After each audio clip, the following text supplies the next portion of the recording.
Everyone, welcome to the AVPN Fireside Chat. Our farm wants the key to rural youth empowerment in India. I'm Kavita, Manager Knowledge and Member Engagement at the Asian Venture Philanthropy Network, AVPN. AVPN is a unique funders network committed to building a high-impact philanthropy and social investment community across Asia. Currently, we have over 600 plus members across 59 countries, and we are very pleased to have one of our members speaking today. We are honored to have Dr. Gururaj Desh Deshpande, who is the trustee Deshpande Foundation and the president and chairman of Sparta Group, join us today. He is logged in from Boston. Desh will share his vision about rural youth empowerment in India and how to achieve it. We also have Vivek Pawar, CEO, Deshpande Foundation, joining us today, who will provide us details about the foundation's work in rural youth empowerment. Vivek has logged in from India. The chat will be hosted by Alison Hollowell, Chief Product Officer from AVPN, and Alison has logged in from Vietnam. Before we proceed, a few housekeeping instructions. We will not take any questions during the chat, but will open up the floor for Q&A after the discussion is over. Please feel free to use the console to type in your questions while the discussion is in progress, and we will raise the questions to our speakers in the Q&A session. If you have further questions that are not answered by the end of the webinar, you can email us at india@avpn.asia. With great enthusiasm, I will now hand over the floor to Alison. Thank you, Kavita, and welcome Desh, welcome Vivek, welcome to everybody that's logging in from all around the world. It's wonderful to be here with all of you tonight, and it really is amazing that technology can have us doing it from so many corners of the world. So I think this conversation is really the right time for us to be having, Desh and Vivek, in the light of the COVID pandemic that we're all facing. There's been such a disruption to life as usual, to livelihoods. In India in particular, we've seen this migration from the urban environments into more of the rural communities. And with that, there comes a whole new slew of challenges. You guys have been focusing for 12 years now on your youth empowerment, on agriculture, on entrepreneurship, and skilling. And I think it's such a great moment for us to be having this conversation. As you can see by the number of people that are joining, it's certainly one that many want to hear more about what we can do in this moment. So I wanted to kick off by just discussing Dr. Deshpande, Desh, if I can call you that, your journey towards promoting youth entrepreneurship and your perspective on leveraging technology and innovation to really scale the social sector. Would love to just understand kind of your journey and how you came to that mission. Oh, thank you. Thank you, Alison. You know, I grew up in India. I left India a long time ago, 73, came to Canada, US, then pursued an entrepreneurial career for maybe 3-4 decades. And for the last couple of decades, I'm sort of really trying to see how the same thing that helped us build our career can help build careers for lots of other people. So in the entrepreneurial world, most of us, talk about startups and scale-ups. Startups are bringing new opportunities for people. Scale-ups are making those startups bigger so that they can impact even more people. And in India, I think we know that in villages, we have too many people engaged in agriculture in some ways. And so it's a large part of the population that only contributes to a small percentage of the GDP. And so I think we have to essentially come up with two interventions. Either we have to make them more productive so that they can do a lot more with the land that they have, or come up with new opportunities so that they can engage in things that are not necessarily growing, but doing other things, maybe adding value to what other people are growing, or arts, crafts, all kinds of other things. And so it's those two things. But then there's a lot of differences between bringing this opportunity to people in villages versus people in Silicon Valley or Bangalore or Vietnam or anywhere else. Those things, in fact, the advantage I have is I went through a journey of this when the entrepreneurship, as we know today, wasn't the entrepreneurship. Even in all of Boston, when I started my first company, there were 4, 5, 6 companies, entrepreneurial companies. So the ecosystem was not there. But now it's very difficult to go anywhere in Boston without bumping into entrepreneurs, right? And it's taken about 30, 40 years to really figure out how you make that into a career, how do you make that into a lifestyle? And then you build the access to capital, your access to market, access to teams, the whole process. So I think our journey in India is trying to duplicate that ecosystem for the people in rural India where they've not had this opportunity. Amazing. Well, so I've had the privilege of actually being at your first facility in Hubli and seeing that in action. And so can you talk a little bit about kind of how you've gone about that with your different campuses and the different projects that you're looking at? So the key part was when, I've been on the board of MIT for 20 years, which is on the other end of the spectrum in terms of innovation, trying to always come up with this, breakthrough ideas and everything else. And so initially, when we went there, we sort of felt that if you took the best practices from US, if you took the best ideas from US, you could really make a big difference very quickly. But then we realized very quickly that it's not so much you need a breakthrough idea, but you need capacity in the community that you're trying to help to be able to absorb any ideas at all.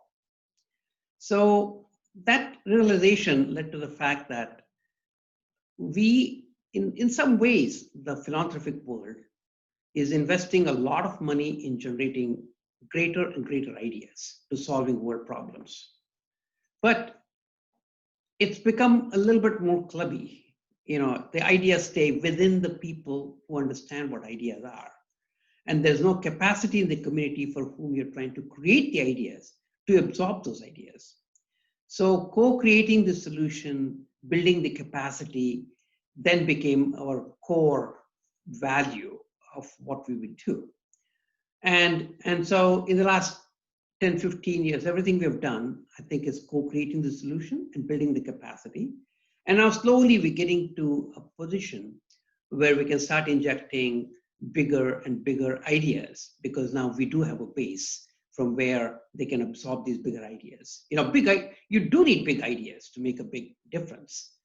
But it's just that I think sometimes those of us who just live in the big idea world are restless, are impatient, and want to see the results very quickly and want to throw those ideas in overnight.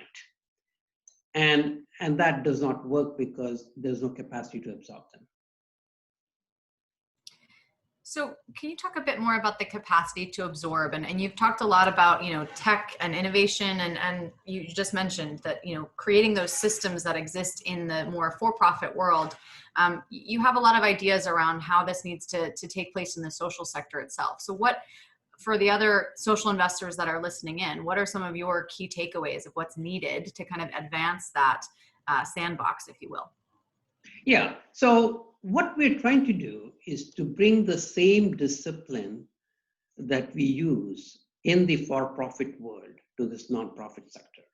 In the for-profit world, you first try and struggle and see if you can come up with a solution, version 1.0, which is somewhat meaningful and useful for people.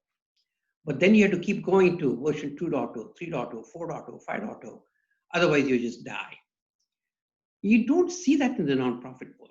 You're lucky if you get to a point where you have a solution that makes sense. And then you're just struggling to survive. You don't have a good balance sheet. You have no ability to invest in research and development. And so that solution never gets improved After 10 years later, if you go to the organization, they're just doing the same thing. I mean, it's all good work. But I think this concept of making things cheaper, better, faster, and having a bigger impact and having a more systemic impact, I think will pay off in the longer term. But it does require patience. It requires a lot of investment in that research and development aspect of that development. Can you share some of those success stories where you've seen that in action? Sure. So let me give you one example, and then I'll have maybe Vivek comment on it because he's right there. Vivek Pawar is the CEO and right there on the ground, so he knows a lot more about this than I do. But I think, for example, we talked about what are the ways that we can increase the income of a farmer, because in India, a farmer typically produces maybe 1/8 of the best standards in the world. So it turns out that water is one of the biggest multipliers of income. And in a lot of these arid parts of India, you get 60, 70 centimeters of rain every year. 50 is a bad year, 80 is like a good year, 100 is too much. 50 centimeters of rain is quite a bit of water. But it's just that we are not organized enough to be able to capture that water and use it when we need it. So in 2013, we started a program to say, can we do farm ponds, which is just digging a hole within a farm. If somebody has 5 acres of land, you dig a hole that's 100 feet by 100 feet by 12 feet. And that's enough rainwater to irrigate a land for a whole year. And it doubles and triples income. So how did we do that? In 2013, we started doing it. We did about 150 farm ponds over the next couple of years. And we didn't charge the farmer anything. We did it on our own. So we learned how to do it and proved the fact that farmer, in fact, can make a lot more money. Over the last 6 years, we have done 6,000 of them. And it typically costs about $1,000 to do one of these farm ponds. The farmer pays about $700 and we pay about $300. So that's the 6,000 farm pond journey. So now we feel very comfortable that this is a very viable solution that can scale. So we're trying to get it to version 2.0, where the farmer actually pays $200. We get him a loan from a bank for about $800. We do the farm pond, and then he pays it back in 2 years. And this particular project will have 100,000 farm ponds. So you can see how things are going from 1.0 to 2.0 to 3.0. And in 2.0, we'll inject a lot of technology, and we can talk about that a little later, or we can talk about it too. Yeah, absolutely. So I think great opportunity to bring Vivek into the conversation at this point and just hear a little bit more about this Farm Ponds initiative. I was really fascinated. I can remember the first time I heard the term farm ponds and I was like, what are we talking about? This is innovation. And you were saying, you're digging a hole and that's what you're doing, but there's so much more to it than that. And this, the community that comes together around it and then bringing in the financing from the banks as a partnership. If you could just talk a little bit more about how that all comes together, that'd be great. Yeah. So actually there's not that much more to it. So what happens is, you dig a hole that's 100 feet by 100 feet by 12 feet. So you'll need a big machine. Those machines cost maybe $100,000. And so a single farmer, a community farmer cannot invest in those kinds of things. So you do need an institution that can make the capital investment so that you have the equipment available to do it. You have to make sure that the land, the soil is right so that the water doesn't seep away, because it has to retain itself for a whole year. So this much of it, the 6,000 of it, actually has gotten done mostly by the combined knowledge of the farmer and our team. The farmer sees year after year how the rain flows, how the water flows in his farm, and so on. So just with that historical knowledge, our people can locate a farm pond appropriately within the farm so that it does capture the water. But the interesting piece in version 2.0 is that there is a satellite that goes around India clicking photographs every 5 days. And so it's been doing it for 10 years. And there's a lot of other satellites too, with different spectrums and so on. So we have our global chief technology officer in Silicon Valley who actually captures all this stuff. So if we give him a piece of land, he can recreate the history of that land for the last 10 years in terms of how did they grow, how much they grew, how did the water flow, and everything else. So now what we can do is to make sure that the intuition and the judgment that we use to locate the farm pond and so on, we can actually do it very scientifically.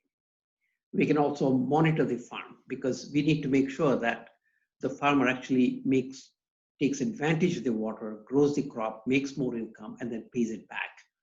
And so when you go from 6,000 to 100,000, you need a control center. It's almost like a NASA control center where you can sit in a place and you can monitor everything that's going on, the construction, how the farmers are doing, and everything else. And then you can add more and more data to it, right? So when we talk about rural transformation, because it's not like farm pond is the only thing that people need, but it becomes the catalyst to get a little bit more income for at least 50 to 100 farmers in the village, which generates some more jobs and some more income. And then they need better education, they need better health, they need this, they need that. And this network control center can monitor and slowly bring in that capability to those people. But the farm pond, because it's a very simple intervention, it allows us to build a trust with the village and then become a participant of this rural transformation. Yeah, absolutely. And I think one of the things that we had talked about before that I would love for you to share with the group is that, there are other interventions that could be layered on top of this to once you've developed that trust, once you've developed kind of the partnership with the community to co-create what they really need. And so I think that's where at this stage you're looking for partners that will be coming in on top of these programs to be maybe looking at education or maybe looking at nutrition or other livelihood opportunities for these communities. Can you talk a little bit about that vision for the longer term? Sure. So we are an implementing agency as opposed to a foundation which just makes grant making, which we used to do grants, but now we have a pretty deep infrastructure. We have a lot of talent. We have 700 people on the payroll, a 300,000 square foot skilling campus, a 100,000 square foot incubator for startups. And so it's a fairly well-developed infrastructure. And we work in 4 areas. We work in agriculture, we work in micro-entrepreneurship, we work in entrepreneurship, and we work in skilling. So what happens is that once you gain people's trust, then they start saying, hey, but how about this? For example, one of the offshoots of the farm ponds that happened a few years ago was once the farmers started making a little bit more money, they started saying, hey, but how about our kids? Can we do better education? So we started a program called Skill in a Village, where we teach English to 5th, 6th, 7th, and 8th grade kids. Not that teaching English is everything, but it's amazing how within 4 or 5 months they start speaking fluent English, and it just boosts their confidence tremendously. Suddenly they get all excited. They're so confident now. And so that's become a fairly decent program now, which is pretty much supported by the community. So it doesn't matter whether it's micro-entrepreneurship, education, entrepreneurship, or even agriculture. It's not like the job is done. Let's say even if the farmer gets a water through the farm pond, there is so much more that he should be doing to take better advantage of that water. For example, he should be doing drip irrigation and not like flood irrigation. He should be using better seeds, better pesticides, better fertilizers, get better price for the produce that he has, and then have entrepreneurs who can do things with what he produces so that you add a lot more value before things go out. In fact, people don't even grade and package the product right now, right? Which is like a very simple thing to do. which people should be doing in the villages. So we need partners who can come and work with us to develop a lot of these opportunities. But the idea is to see if it's related to livelihood, if we can make it somewhat self-sustaining so that it can scale. And then we can continue to all of us, you have 600 partners, and if all of us can bring our resources together to keep coming up with these solutions that can scale, then I think we can make a real difference. That's great. Thank you, Desh. So I want to bring Vivek in now and just hear a little bit. There's actually already some questions coming in that I think we can not necessarily do a Q&A, but just make sure in our responses we're addressing some of these. Some of the questions are coming in around what's the government angle to this. Is this similar to kind of some of the government promoted things in Maharashtra, for instance, around farm ponds? And so Vivek, maybe you could speak a little bit more from an operational standpoint of like how you got these things started, and then what the intervention looks like on the ground with the rural communities and any partnership opportunities with the government and other players. Vivek, you're still muted, I think. So, Alison, thanks for asking the question. I'll also answer some of the question that is this farm pond innovation? What is something new about it? And if government is subsidizing this for last 10, 15 years, why it is not changed when these free ponds are available? Why didn't the government farmers use that and benefit from there? So I'll tell, the farm pond is kind of a century-old thing they've been doing earlier. Farmers were doing earlier for centuries, but then borewell came and people started using borewell and farm pond went off because saying that why should I give that land for something else? Now borewell, the water has gone down, it has become salinated water, a lot of hard water. So borewell cannot be used. And then they have lost the how to create a farm pond, how to collect the water and how to use the water. That is missed out. So government started this scheme 10 years back, 6 years back to create farm pond. Each farm pond was costing 1.25 lakh because you have to take a machine to the village, get a one farm pond, and then farm pond will be done convenient to the contractor. It will be in a place where after 10 rains also water will not be filled up. So farm pond is there. There is a ditch in the farm, but there is no water. So a lot of farm ponds created by the contractors did not have proper rain flow or water flow taken into account. Inlet, outlet was not taken into account, and that's a problem. So what we did was we talked to the farmer, as Desh said, and we actually kind of worked out that why the government scheme is not working today. Because contractors don't have the understanding of where the farm pond should be, where the inlet should be, where the outlet should be. So you cannot have a farm pond filled by vertical rain. It is only, as Desh said, 50 centimeter. You want actually 12 foot to be filled up. It will only get filled by the rainfall. Now you have to put a farm pond such a way that within 2 or 3 rains, farm pond should be full. So it has to be located such a way properly in each of the farm. So inlet should be there, and also outlet should go to the same rain flow, water flow, so that next farm pond also gets filled up. I think that is a technique that we learned from the experienced farmers. Not all farmers knew this, where the flow is, and then our experts working with the farmers, we kind of created farm ponds. The first challenge was, as they said, right? The farmers would say, government is paying 100% money. Why should we do farm pond with you, right? So first 150 ponds, we did it. And then suddenly farmers realized that a Deshpande Foundation made farm ponds, the farmers have made double the income. So next time when we said, okay, farmers, can you pay the diesel for the machines? And can you believe it? We had 5,000 farmers in the waiting list to say, we will pay the diesel, you bring the machine and you make the farm pond, because they understood that these farm ponds made by Deshpande Foundation team, they actually double the income or sometimes triple. There are some of the farmers, we have got 8 to 10 times income, which is a transformation. So I think that is the story missed out, that if government schemes are available, and why not people have not used it, because they didn't get the right kind of a quality of the farm pond, which will get filled up in 2 to 3 rains. And if you look at, right, in the most drought situation also, typically instead of 10-15 rains, you will get at least 2 to 3 rains. And if farm pond will be filled up in 3 rains if it is done right way. And that's where we are actually insurances against the drought, and also it will double the crop. Now the third problem you'll see. So what we did was basically, we started working with the farmers, and farmers used to have, they have to go to pilgrimage, they have to go to some family function, and machine will lying in the farm pot. So innovations are basically not how do I get a 23-terminal equation. Innovations are simple. How to make farmer finish the farm pot fastest way so the cost is lowest and take the maximum ownership of that. So we started requesting farmers, addition to the fuel you are paying, can you pay driver per day 2,000 minor amount, 2,000 rupees.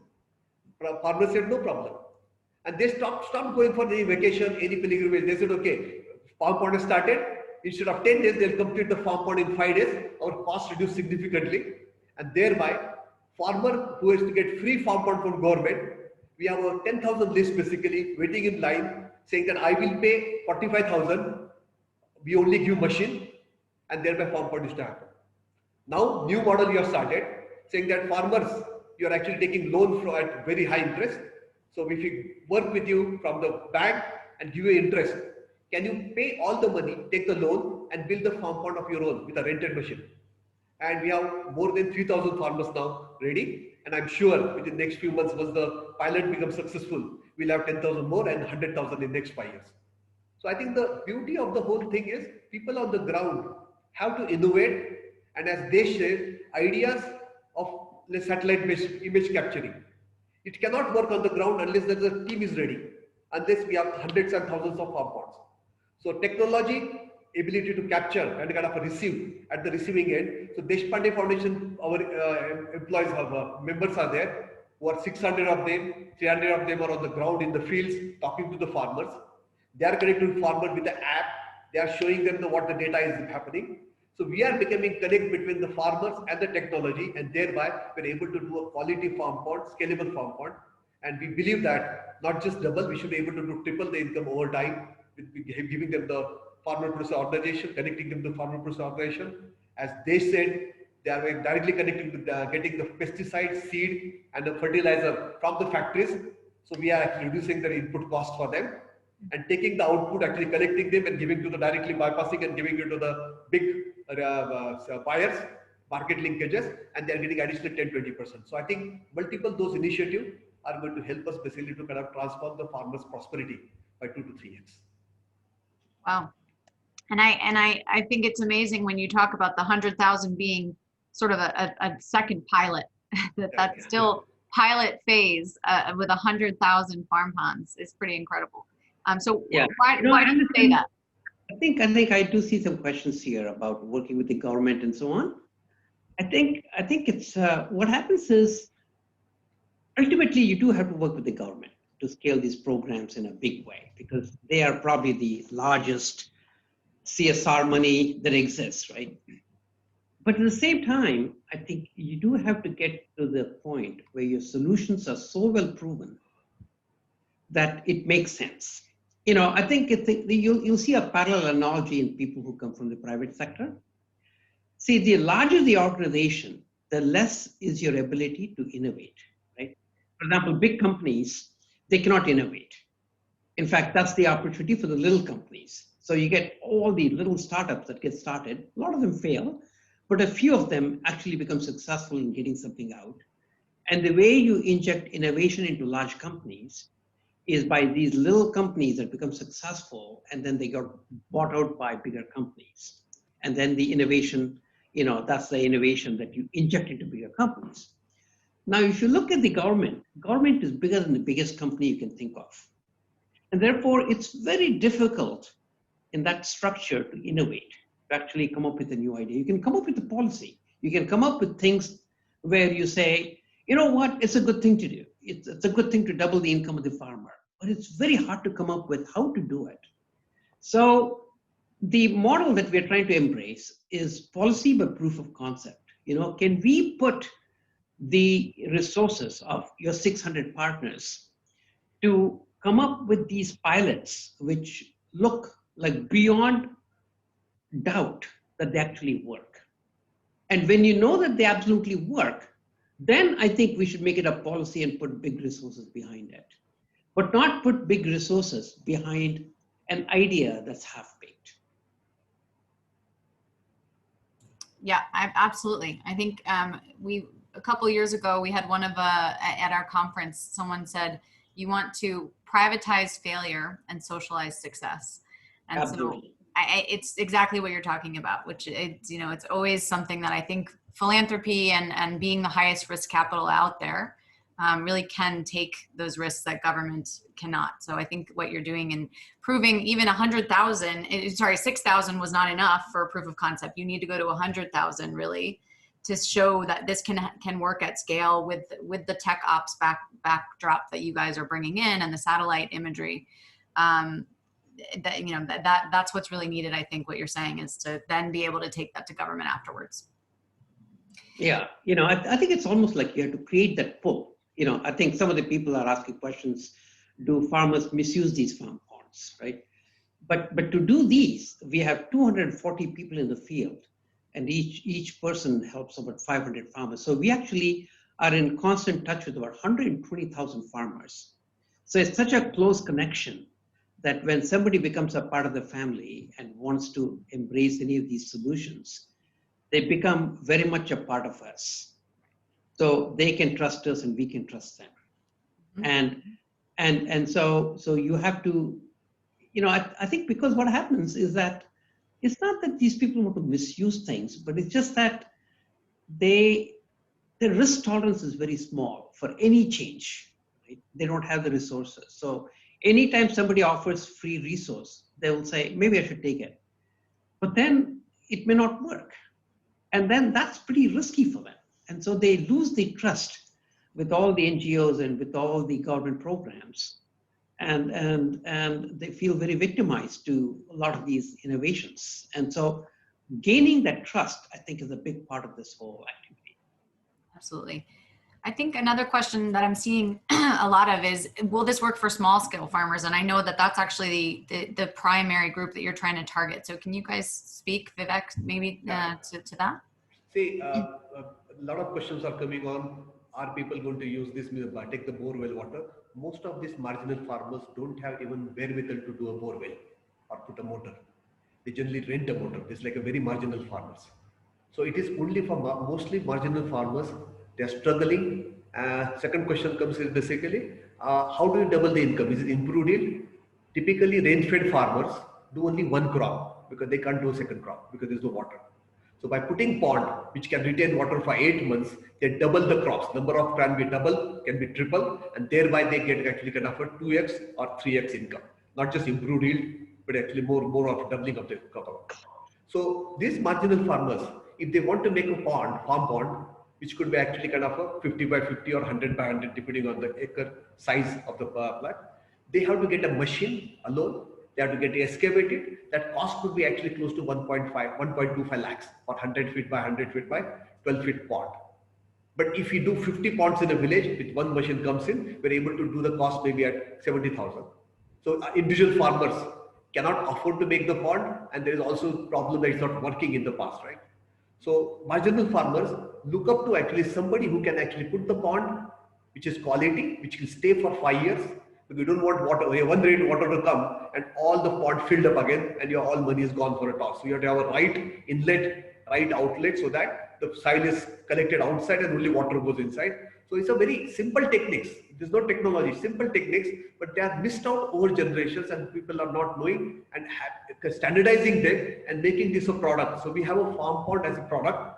And as soon as farmer just raises the hand, I want to have farm pond, there's a process kicks in. He has to go to Panchayat gets a list of 50 farmers, that comes to Deshpande Foundation. We scrutinize the village, then our people go to ground, they look at the farm pond position. Now with the satellite imagery, we'll be able to look at the farm pond, where is exactly going to be. Then we'll kind of app is there with our farm people who can actually enter the details of the farmer, before, during, after photograph are there. So this whole technology is works like a factory.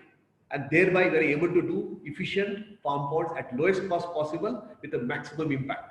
And that will be transformational now, because we are making sure that the farmers are supposed to get free farm pond from a government, but they are lined up for Deshpande Foundation farm pond. Basically means they value the farm pond and they need to buy that farm pond, and that is the success of the story.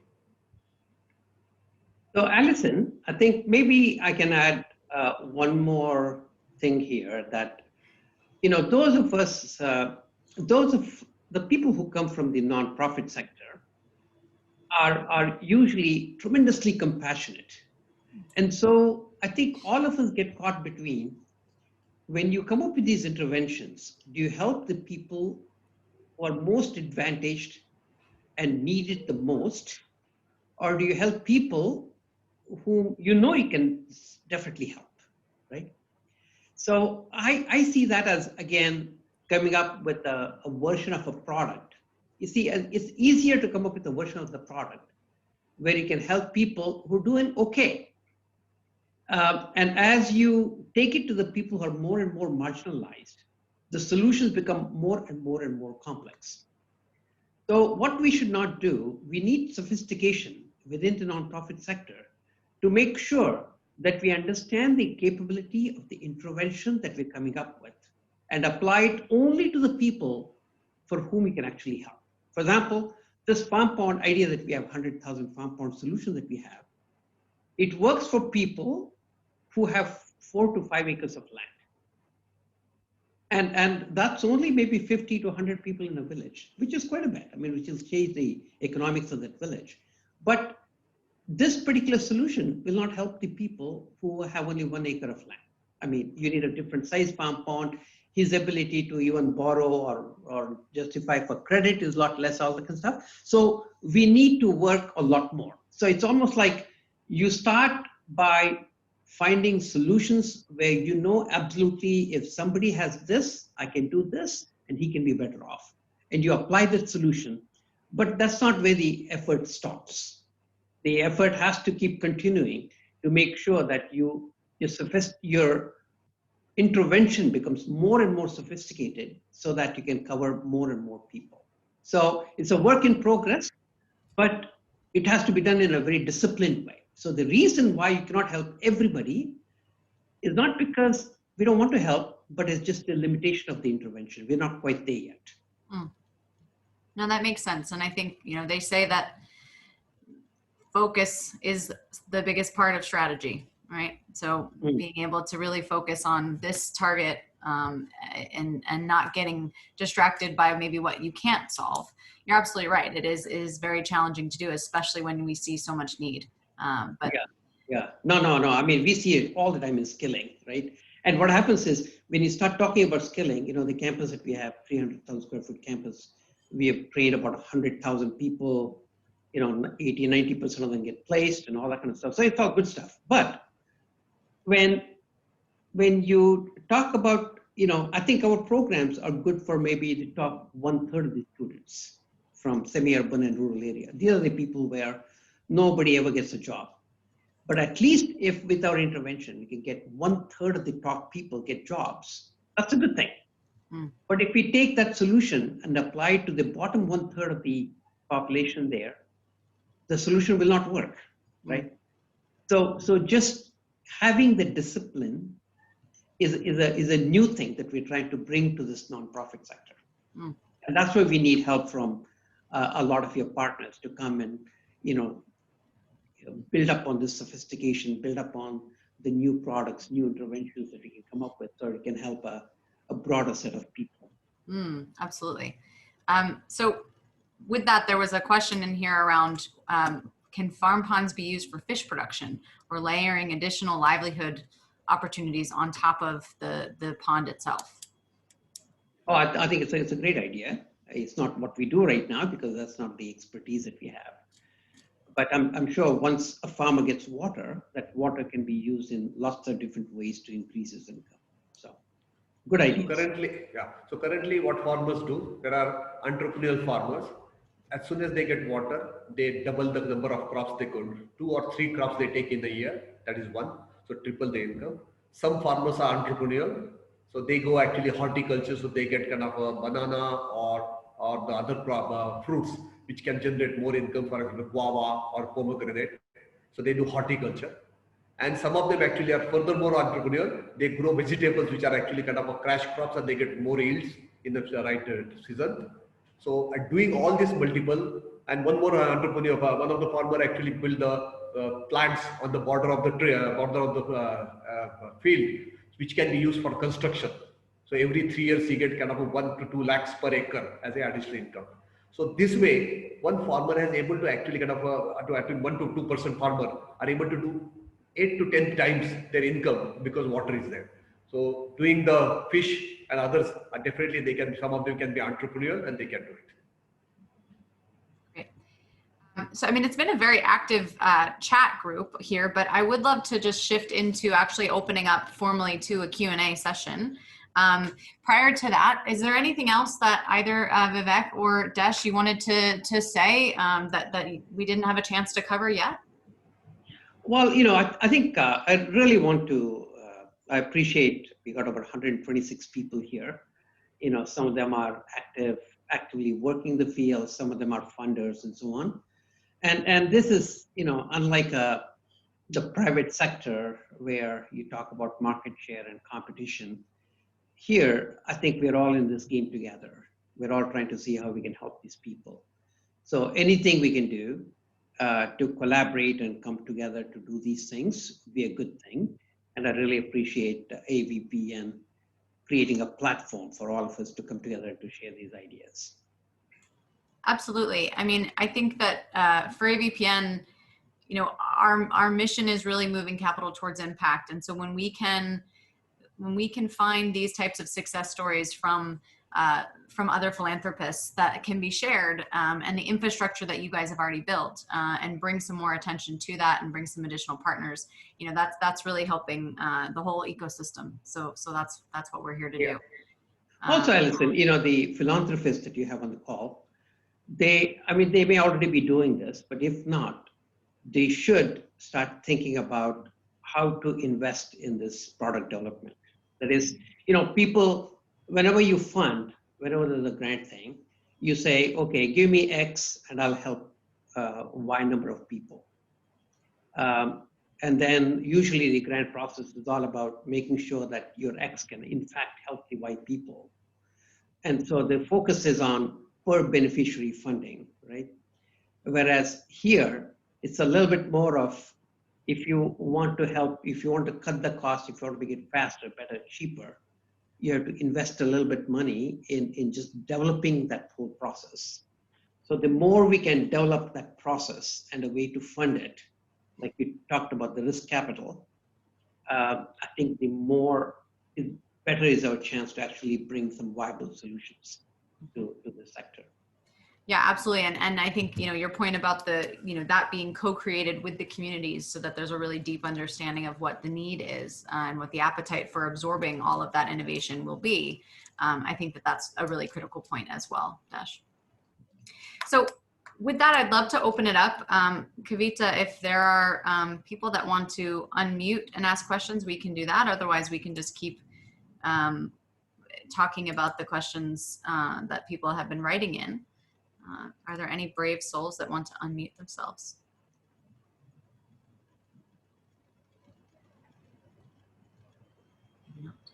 I'm seeing here she's saying type in the questions, so we'll stick with that. So one said that one question was, sounds like you're describing an asset-based community development trust approach, which starts by achieving a quick win, which is both an income generator and builds community confidence. After that, all sorts of things are possible, each becoming more ambitious and impactful than the previous one. Yeah, absolutely. I think Brian asked that question, and that's absolutely right. That is, what happens is, whenever we try to come up with these solutions for these people, if we say, well, you have to do these 10 things and you have to do them for a long period of time and it's good for you kind of a thing, it just doesn't stick. That's a lesson we all learned in our startup days. The more successful you are, the vision has to be very big, has to be integrated, has to be, you have to do a lot of things to really improve things. But getting that starting point to do one little thing that actually can have a big impact on the beneficiary is very important to get started. For example, if to increase income, if you have to do 20 things, you have to do better pest control, you have to do better fertilizer, better this, better that, 20 things to improve the income of the farmer. they just don't have the patience or the risk tolerance to be able to enable those things. So the other concept that Vivek is doing a very good job on that has been developed over the last 10 years is that, for example, growing cotton, you can use a certain type of seed and a certain agricultural process where you can double and triple the production, right? But what happens is if people are used to doing things in a certain way, for them to embrace something new, it's very hard because it's not like they have a good balance sheet. They cannot take risks, whereas people who are well-to-do and have disposable income, it's okay for them. If they hear of something new, the first thing you do is you just go buy it online and try it out and do something else, right? So because these people don't have the risk tolerance, the way Vivek is doing it is that he says, you know what, let's just try it with 50 people. And the promise we make to those 50 people is that let's try this new thing. We know it's going to work, but in case it doesn't work for whatever reason, we will compensate and make sure that you got at least what you had last year. So it's not like a huge insurance thing, but the amount of risk mitigation that you do, it's a small amount of money, but we have to come up with those risk mitigation plans so that people become more innovative. Because unless you do things differently, you're not going to change anything, right? But to do things differently, people have to embrace new risk. And so we had to come up with these simple risk mitigation plans so that you actually show that something works. The simpler the thing is, the better is the chance that you can actually get there. Yeah, that's really interesting. It's almost a behavior change kind of a model. Right. Okay, let me see here. Go ahead, Kavita. Mr. Neelkant Mishra wanted to ask a question. Great. I have unmuted you, Mr. Mishra. Yeah, thank you. So I'm Neelkant, founder of Jaljivika. We are working in last 10 years only in the aquatic livelihood space.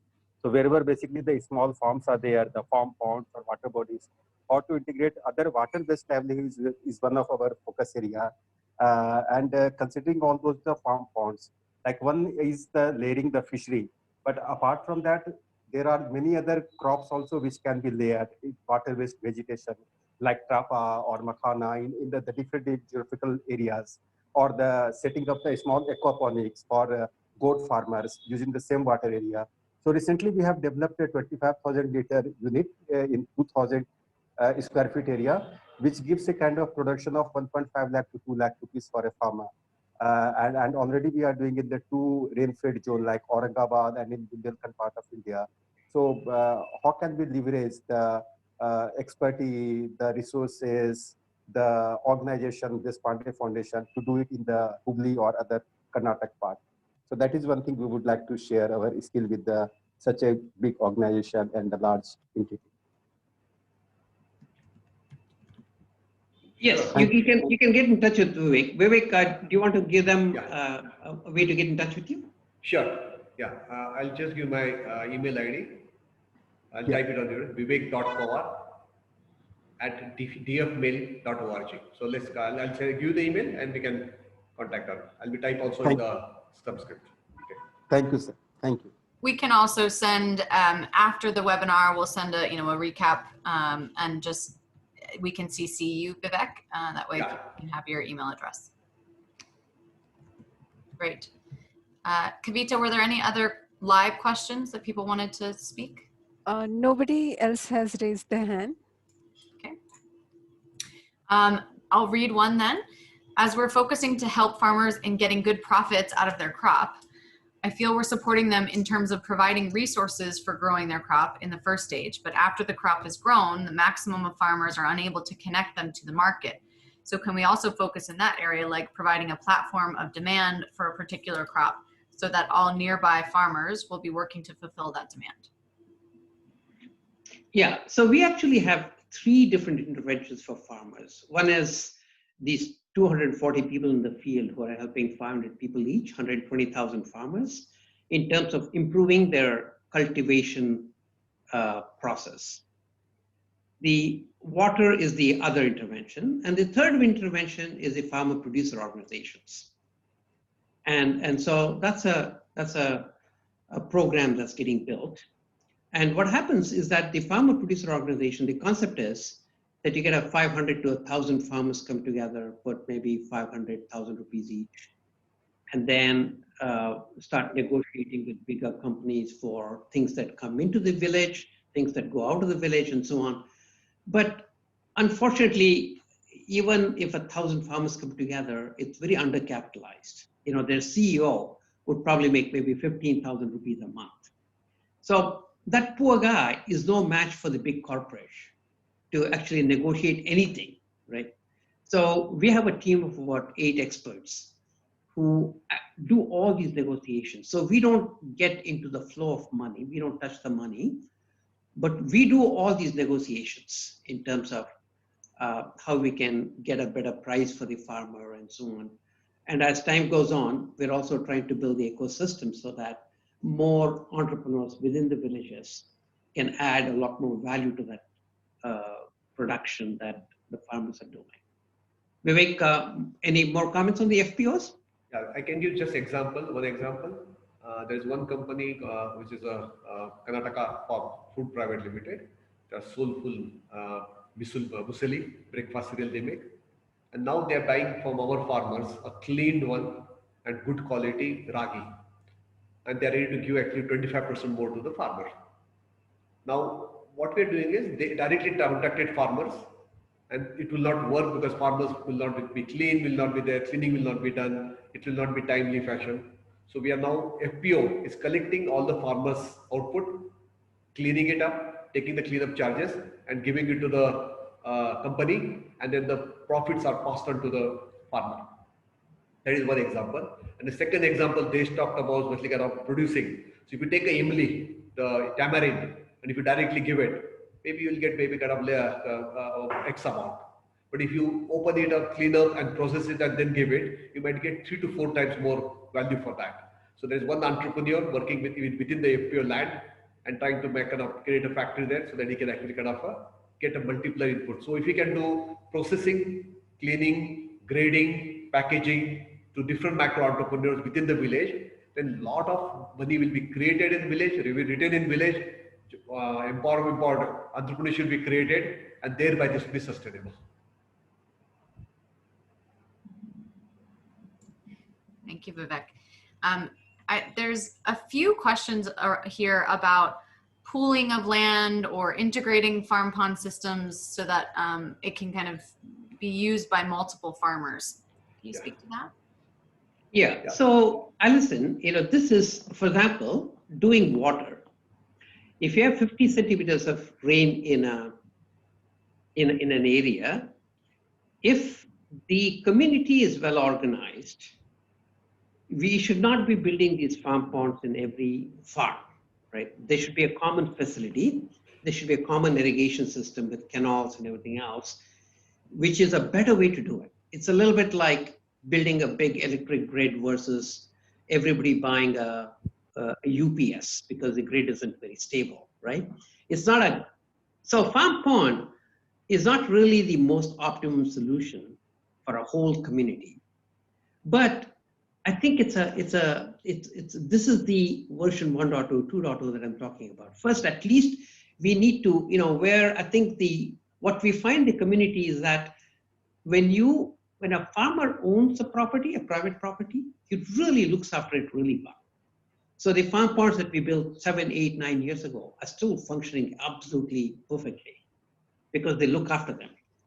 Whereas whenever the government builds these canals and irrigation systems, everything else, within like 3-4 years, they're all clogged up and nothing works, and because nobody owns them, right?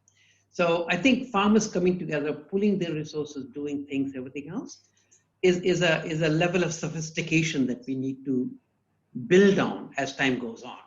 It's something that I think in India, even cities, for example, even when you go to the cities, you go to somebody's house, their house is absolutely clean, but you come outside, it's pretty messy. And so you say, hey, why can't all the neighbors come together and make sure the neighborhood is really clean? I think it's slowly beginning to happen, but it's a level of sophistication that has to get built in, I think. So this is what I mean by finding some low-hanging fruits, get that thing rolling, get that momentum built up, and then you make the solution more sophisticated. I think it'll be a mistake to try to solve the most complex problem as the very first step. That makes a lot of sense. Just to give an example, Alison, we have seen some of the community pump ponds in villages and many places, and it was found that the most richest farmer puts the biggest pump, biggest machine, and pulls up a lot of water. So there's no managing of the water, and the most rich farmer who can afford to have bigger engine gets most of the water, and the marginal farmer who actually rent the engine, they have to get from somebody, rent it, take the water, they get lost out. And the pump water remains only for 6 months. You can't make double crops. So we found it's not working. So we started with this model, and this is what is working for most of the farmers. Got it. Got it. So there's a question here about, given the diversity of the agroecological, physiographical, let's make sure I get that right, conditions in India, will this intervention work across multiple states as you're looking to scale? Yeah, we know it works in this area with that type of soil. So I think that's again a development of the version, right? I mean, I think every region is a little bit different. The quality of the sand is a little bit different. But what this shows is that that there is a way to develop a model, a financial model, a way to do it so that it's scalable. And then I think when you said our 100,000 as a pilot, if in fact in the next few years, if we can actually do this 100,000 and show that this absolutely works, it opens up opportunities for a lot of other NGOs, entrepreneurs, because this can be a business, right? To actually take it and customize it to different regions of the country, because the country needs not 100,000, but I don't know, many more farm ponds or water bodies to actually get the water level up in the country. So. Great. And so that's a perfect tie-in to what I think can be, we have time for one more question. And just given that this is a passion area for you, Desh, and for the Deshpande Foundation in general, Vivek, is there any scope for youth empowerment in a bigger perspective alongside the farmers' families getting benefited? Well, yeah, maybe I'll go first. Absolutely. In fact, that's a big part of the program, where we are working with the youth in the villages to see how we can, first of all, get them more excited about being entrepreneurs, being a little bit more educated, a little bit more aware of what's happening, because not all the youth should get into the agriculture. They should get into the better practices of agriculture, but also get into more other things that Vivek had just talked about. So that's a big part of the, I think agriculture and water farm pond is just one of the several programs that we're working on. Vivek, anything to add to that? Yeah, so I think if you look at the whole program, right, I'll talk about Deshpande Foundation work we are doing and how it actually does the rural transformation completely. So we have a farm pond program which gives the water to the farmer. When water is given, farmer can double, triple, or multiply the income and do multiple things: horticulture, vegetable, processing, others. Once that happens, the prosperity is better. Farmers' children, they can actually be kind of in the skilling village program that we have, where they kind of build the confidence, life skills, and entrepreneurial skills, where they can be self-employed or employable. And some of them can become micro entrepreneurs. So we have a program called micro entrepreneurship, where actually we teach them the basics 101 of MBA. So they understand how to select the product, how to value the product, price the product, how to sell the product, how to get the fund, manage the funds. And that 101 of MBA helps them to kind of take income from maybe 25,000 per month, a year, to actually close to kind of 4 to 5 lakhs. And now these micro entrepreneurs can look at the opportunities created because of produce coming in the farm, in the villages, the income increasing. They will get entrepreneurial opportunity, and that whole ecosystem is actually kind of going to add up the value in terms of the GDP creation, add up the entrepreneurial opportunities, and kind of create the kind of a great economic ecosystem which can sustain even if we pull out of that. I think that's a kind of a model that we believe is a possible and workable. Wonderful. Well, what a great note to end on, to kind of bring it full circle to how this is creating, you know, such an important intervention for rural communities at this critical time during COVID. So thank you so much, Desh. Thank you so much, Vivek, for spending your morning and evening with us. And we will certainly be sending we've been recording the session. So for those that were not able to join, we'll be sending that out. And then for those that have joined, we'll very happily put you all in touch. Thank you very much. Thank you, Alison, and thanks to AVPN for bringing us all together, and keep up the good work, and hope to see you back in Hubli. Yes, I hope so too. Okay. Bye-bye. Bye. Bye.